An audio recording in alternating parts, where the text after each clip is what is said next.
What's up guys, Overman here. In today's video, we're going to talk about some of the news that Bungie dropped on us yesterday. So of course, they told us that we're not going to get any raid in the new House of Wolves DLC, and I wanted to just address some concerns that the community has had and give my thoughts on it. So first off, like I said, we're not going to get a raid, and instead Bungie is giving us the arena game mode to be titled The Prison of Elders. And this is nice. I'm definitely happy with new content. I really like that they're adding in a new game mode and they're gonna give us some new experiences. And this ties in to what the community is pissed off about. We're getting the arena, but we're getting that in place of a new raid, which is a big problem for a lot of reasons. First of all, no raid is a slap in the face to people like Sony Natalino. He told me that he's been waiting for months for this new raid, and I know a lot of other people have been too. And the bigger issue with that is the way Bungie responded. They said that they knew that people really like the raids in Destiny, and they didn't make the decision not to include a raid lightly, or something to that effect. But they said that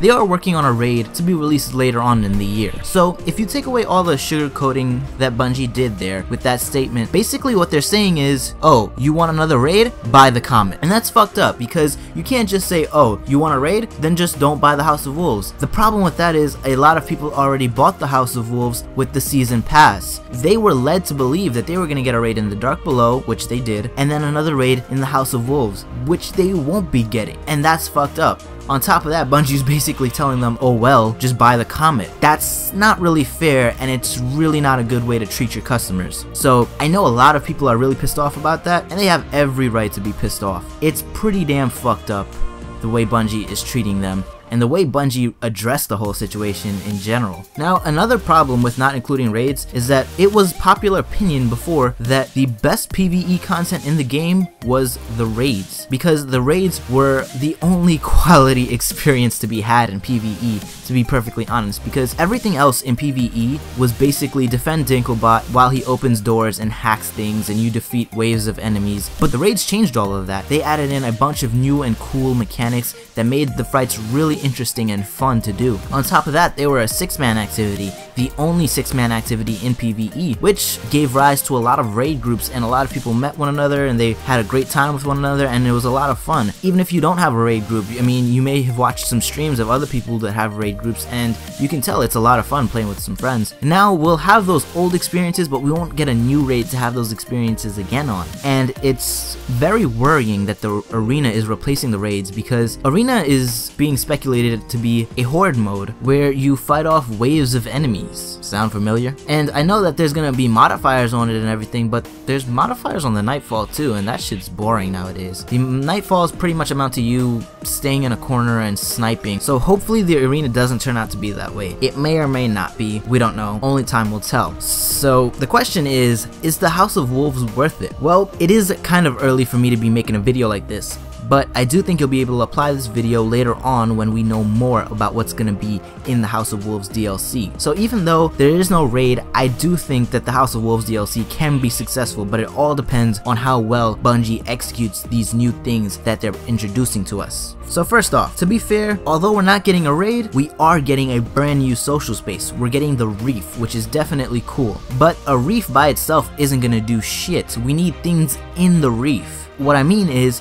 they can't just have the Queen and the Queen's bounty bitch in there and call it a new social space, because that's fucking bullshit. That wouldn't make any difference at all. That would be like giving Eris Morn her own planet and she would be the only one there and you just go there to do bounties and shit like that. That'd be fucking stupid. It'd be annoying to go there and have to go through loading screens and all that bullshit. The Reef needs to be worth the loading screens. It needs to feel like a genuinely new and separate location, not just something that could have been added onto the tower. So some things they could include are new vendors, of course. We like shit to buy. They could have new factions. I don't expect them to have new factions, honestly, but it'd be really freaking cool if we did have new factions. Also, they could have a new gunsmith that would sell the new upgraded blue weapons, just for Glimmer, like how our gunsmith sells, you know, greens and shit.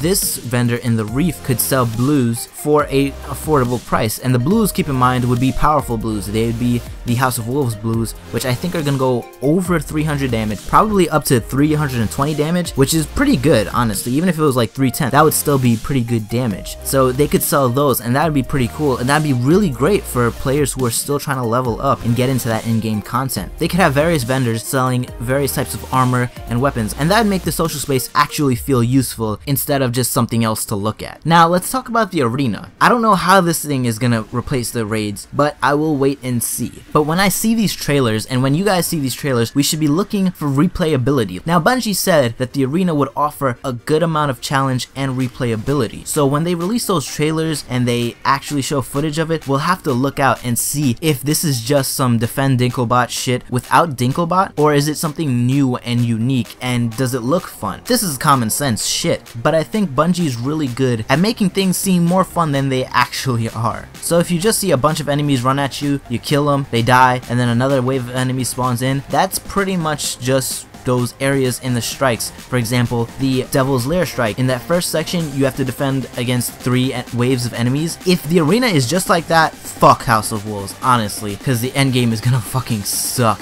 if that's what it is. Hopefully it's something else, something more dynamic and fun. We'll have to see though. Also, I'm hoping it gives out some really good fucking loot, because raids gave out some really good loot, so I'm sure the arena will also give out some really good loot. Though I want to know how this is gonna be handled.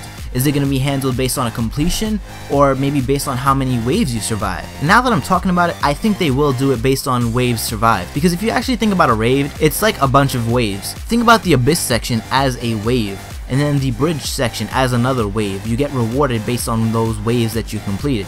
Now if you failed, you can regroup and then go try again and get those rewards, but once you complete it, you won't get the rewards for that section again. So they could do a similar thing with the waves, and then they could give you some extra rewards for completing the final wave, the hardest difficulty, and that'd be pretty nice too. Something else I'd really like to see in the arena game mode is some mechanics. Maybe not hardcore mechanics like you saw in the raid, because it's only a 3-man activity, so I don't think it's gonna be as hardcore as a raid, but maybe they could still introduce some mechanics to make it so that it's not so much like the strikes and missions where you're just defending against waves of enemies. Alright, so now let's talk about the story. There is no story in Destiny right now. The story is all online within the Grimoire cards. So all Bungie has to do is just introduce the lore that is explained by the Grimoire cards in the game. Groundbreaking stuff, I know, unbelievable, but that's all they really have to do. If they can introduce the Grimoire cards into the game, I'm not saying put the Grimoire cards so people can read it, but maybe explain them through cutscenes and dialogue. That would be really cool, and I think that would satisfy a lot of people. And speaking of the story, let's talk about the campaign missions. I'm really hoping that they are not like the campaign missions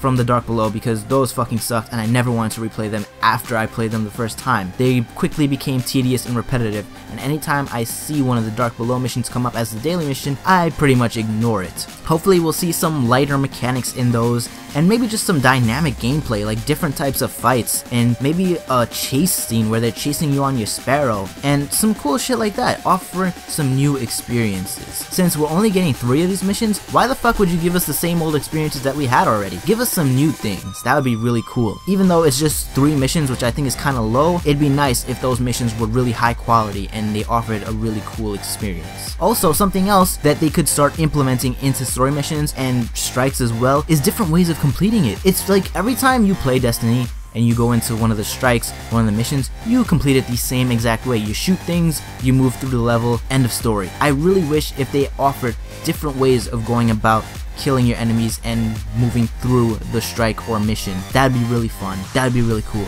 That would encourage replayability, because you could go in there and have a totally new experience. Okay, now let's talk about something that a lot of people are probably really happy about. Bungie also included a picture of a hand cannon, a Fatebringer, going from 300 damage to 365 damage. Now that is something really cool to see. I'm really happy that they're actually allowing us to upgrade these old legendaries. Now, I don't know if it's gonna be exclusive to the raid legendaries or if it's just gonna be all legendaries in general. If so, that would definitely bring some new weapons into the end game content scene, because a lot of of us had some really cool 300 weapons that we probably dismantled because fuck it, it's not 331, right? Now I did keep my Vision of Confluence and my Fatebringer, so if I can upgrade those to 365, that would be dope, because I think those weapons are pretty kick-ass. One problem I see with this though is that I think the Vaults of Glass weapons are gonna overshadow a lot of the other weapons, because honestly, I know that Fang of Air is very good and very useful, but Fatebringer is fucking insane, man. It's got crazy crowd control capabilities.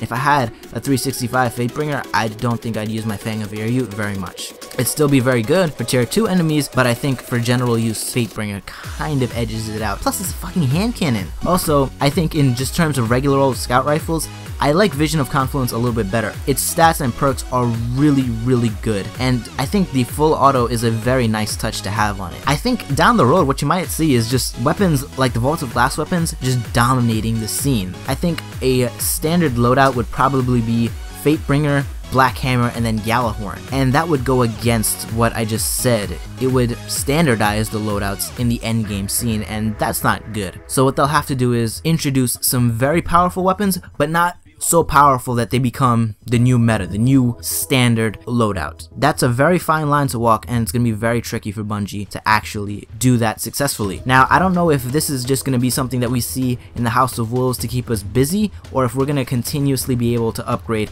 old raid legendaries. Again, only time will tell. Something else to note is that we saw the weapons getting upgraded, but I'm wondering if armor will be able to be upgraded, because that would be really cool, and that would finally allow us to customize our characters a little bit. I've got a ton of Vault of Glass gear, and it'd be really cool if I could mix and match that with Crota's End, and maybe with some arena gear, maybe some Trials of Osiris thrown in there. The Trials of Osiris Warlock helmet looked freaking insane. I would really like to rock that forever in Destiny when I'm not wearing my Obsidian Mind. But now another problem with that would be is I don't know how they're going to handle this upgrade process, because now you can run Vaults of Glass and then just upgrade your weapons to 365, and if you can also upgrade your armor to 365, there would be less of an incentive to play the new content, though it would be smartest to play all of the raids and be able to just upgrade all of them and get to the max level as fast as you possibly could. So it's not going to totally invalidate the new content. So let's wrap this one up. Will the House of Wolves be worth it? Maybe, and that's going to depend on what you were looking for. If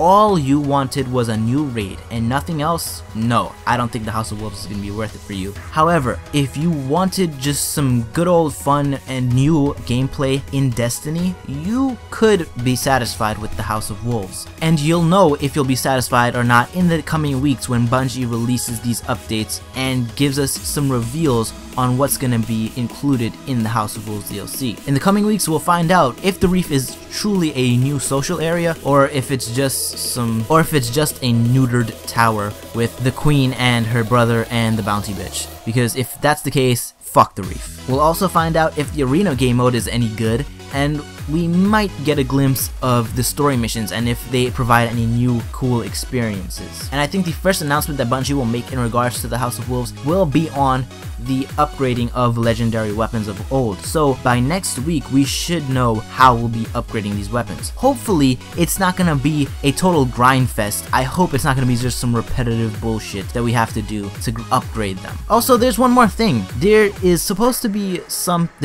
an announcement that's going to be made on May 8th. I'm not sure what it is. No one knows because Bungie hasn't specified. They just said stay tuned. This could be something huge that they're saving to build hype for the House of Wolves release. So if you're not satisfied until that point, be sure to wait for May 8th, I think is the date, and see what they reveal before you make your final decision, because that could be something new and crazy. It might be new subclasses, it might be, I don't know what, man, it could be something crazy. Who knows? If it's subclasses though, I'm fucked because I told Morning Afterkill I'd do a backflip if they release subclasses in the House of Wolves DLC. But whatever, that's it for this video. If you enjoyed the video, please don't forget to smash that like button. And if you're not feeling too shy, drop a comment below and let me know what you think about the House of Wolves DLC. Do you think it's gonna be worth it? And do you think you're gonna buy it? Or are you just gonna wait for the comment and get everything? And if you want to join up with the baddest motherfuckers across all of YouTube, go ahead and hit that subscribe button and become a part of the Overman army. That's it for me though. Overman out.